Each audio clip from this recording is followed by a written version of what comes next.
Olá, meu nome é Camila e irei fazer uma breve apresentação referente ao exercício 8 da lista sobre vetores. O exercício pede o seguinte: faça um algoritmo que preenche um vetor com 10 elementos numéricos e, a partir desse vetor, faça um segundo vetor que receba os valores do primeiro vetor de forma invertida. Aqui do lado, né, aqui embaixo, ele colocou os exemplos com forma a ser seguidos para que o exercício possa ser completado, né? Primeiramente, o vetor, ele solicitou para que tenha 10 posições. Então, se o meu vetor, ele possui 10 posições, conforme o usuário for digitando os números em ordem, por exemplo, crescente, de um ao 9, ele vai fazer a leitura de ordem decrescente, ou seja, de forma invertida, do 9 até o número 1.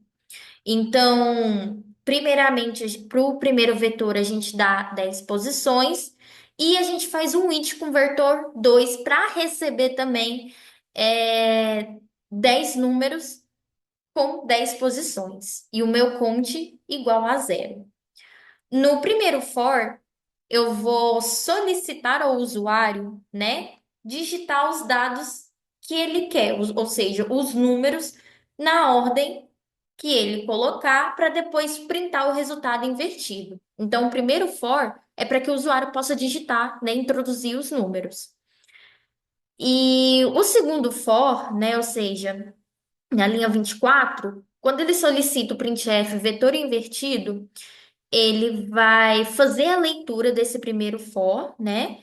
Dos números que foram introduzidos pelo usuário, ou seja, o i aqui, ele vale 9. Ele vai fazer a leitura aqui do primeiro for de qual valor foi introduzido pelo usuário, ou seja, se o usuário digitou o número 8, né? Ele vai fazer a leitura. 8 é maior ou igual a zero. Ele vai printar o número de forma decrescente até chegar no número 1. Ou seja, vai ser do 8, 7, 6, 5, 4, 3, 2, 1. E o decremento, porque a gente quer que a ordem seja diferente da ordem solicitada quando o usuário introduzir os valores no primeiro for. Então, o primeiro for vai fazer a leitura dos dados inseridos pelo usuário. O segundo for vai fazer a leitura do número que o usuário introduziu, fazer a medição ser maior ou igual a zero, e o decremento para que o número, em vez de realizar a soma, em vez de somar com mais um, ele vai diminuir menos um.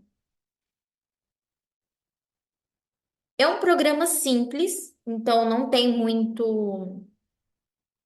Não, o exercício não solicita, né, muitos mais outros detalhes.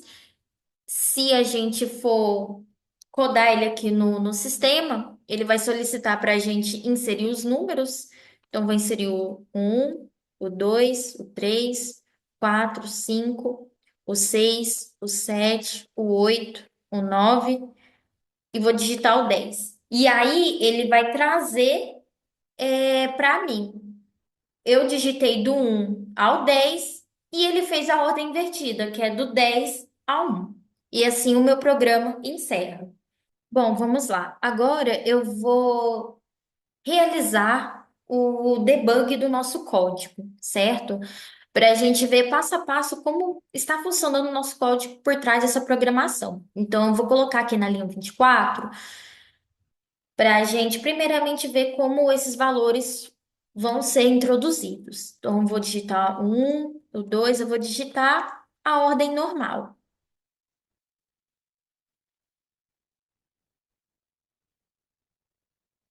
E o programa parou. Ou seja, o meu debug até a linha 24 ele está funcionando perfeitamente, certo?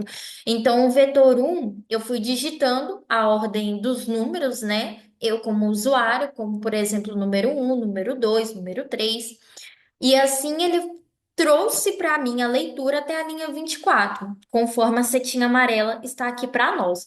Ou seja, da linha 14 até a linha 24, o meu programa ele está rodando perfeitamente. Agora eu vou mudar a minha bolinha de lugar e vou até a linha 28. E aí a minha setinha amarela foi até a linha 28. O meu i agora passou a valer 9 de acordo com o for que eu introduzi aqui para ele fazer a leitura, né, dos números que o usuário digitou para que faça em ordem invertida. Então eu vou dar um debug.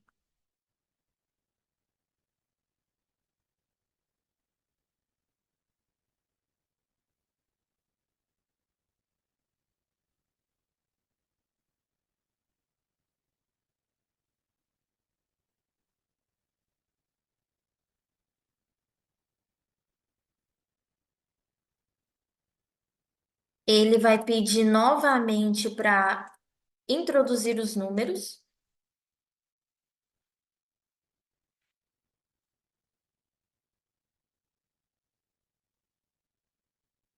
só que sempre tem que prestar atenção onde sempre essa setinha amarelinha está, certo? Então ele fez a leitura até a linha 28. Da linha 24 que a gente estava, ele fez a leitura até a linha 28. Vetor invertido do 10.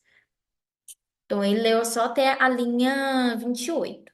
Aí eu vou tirar a bolinha daqui e vou até a linha 31. Mudar aqui o percurso da setinha amarela.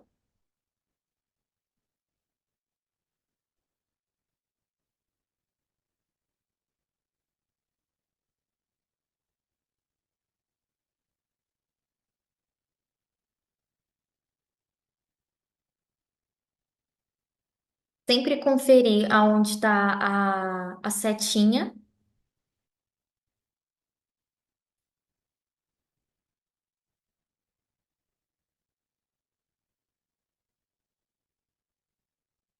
E o programa se encerra. Ou seja, é sempre importante colocar com a bolinha vermelha a linha que você quer que o debug faça essa leitura, para que ele possa fazer todo esse processamento de dados. E sempre conferir que também, aqui do lado em Washes, como está funcionando a leitura, né, de cada valor que foi introduzido pelo usuário, depois como esse valor ele vai ser convertido depois para conforme o exercício solicita. Então é isso, é um exercício básico e espero ter conseguido me expressar de forma explicativa. O exercício de vetor utilizando o debug.